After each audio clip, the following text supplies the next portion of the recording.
ഇന്ത്യയിൽ വളരെ വിചിത്രമായ ഒരു രാഷ്ട്രീയ രീതിയാണ് ബി ജെ പി ആവിഷ്കരിച്ച് നടപ്പിലാക്കുന്നത്. ഇന്ത്യയുടെ പ്രധാനപ്പെട്ട സഖ്യകക്ഷി എന്ന് പറയുന്നത് ഇ ഡി ആണ്. ഇ ഡി ഉപയോഗിച്ചുകൊണ്ട് ഇപ്പോൾ കള്ളത്തരം കാണിച്ച ഒരാൾക്ക് രക്ഷപ്പെടണമെങ്കിൽ ഇന്ത്യയിൽ ഒറ്റ മാർഗ്ഗമേ ഉള്ളൂ, ബി ജെ പി ആകുക എന്നുള്ളത്. അവർക്കൊരു ഇ ഡി എൻക്വയറി ഉണ്ടാവില്ല, ഒരു കാര്യവും അവരുടെ മേലെ ഉണ്ടാവില്ല. എല്ലാ രാഷ്ട്രീയ നേതാക്കന്മാരെയും പ്രധാനപ്പെട്ട ആളുകളെയും സമ്മർദ്ദത്തിലാക്കി കാശ് കൊടുത്ത് അവരെ ബി ജെ പിയിലേക്ക് എടുക്കുക എന്നുള്ളതാണ് ഏറ്റവും ബി ജെ പിയുടെ പ്രധാനപ്പെട്ട തന്ത്രം.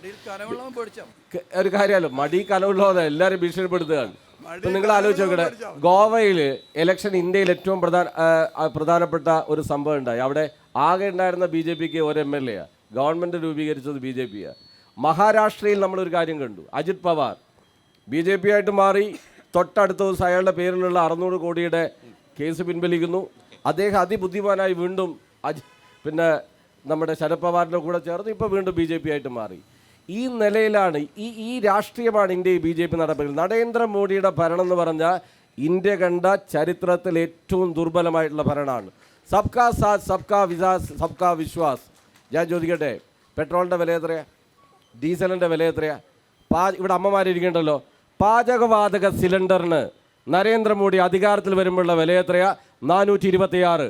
ഇന്ന് 1086 രൂപയായി പാചകവാതക സിലിണ്ടറിൻ്റെ വില ഇന്ത്യയിൽ മാറി.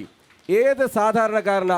ബഹുമാനപ്പെട്ട ശരത് ഇവിടെ ഹരിദാസേട്ടനോട് ചോദിച്ചു, എല്ലാവരോടും പറഞ്ഞ് അക്കൗണ്ടിലേക്ക് കാശ് വരും, നിങ്ങളെല്ലാവരും അക്കൗണ്ട് തുടങ്ങും. ഏത് അക്കൗണ്ടിലേക്കാണ് കാശ് വന്നേ?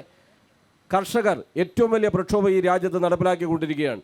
നരേന്ദ്രമോദിയുടെ ഭരണം ഈ കേരളം ഉൾപ്പെടെയുള്ള സംസ്ഥാനങ്ങൾക്ക് മെച്ചപ്പെട്ട ഒരു വികസനവും നടപ്പിലാക്കിയിട്ടില്ല എന്ന് മാത്രമല്ല, അധികാരത്തിൽ തുടരാൻ ആളുകളെ സ്വാധീനിച്ച് അധികാരം ഉപയോഗിച്ച് അവരുടെ കൂടെ നിർത്തുക എന്ന ഏറ്റവും പ്രധാനപ്പെട്ട തന്ത്രമാണ് ബി ജെ പി ഉപയോഗപ്പെടുന്നത്.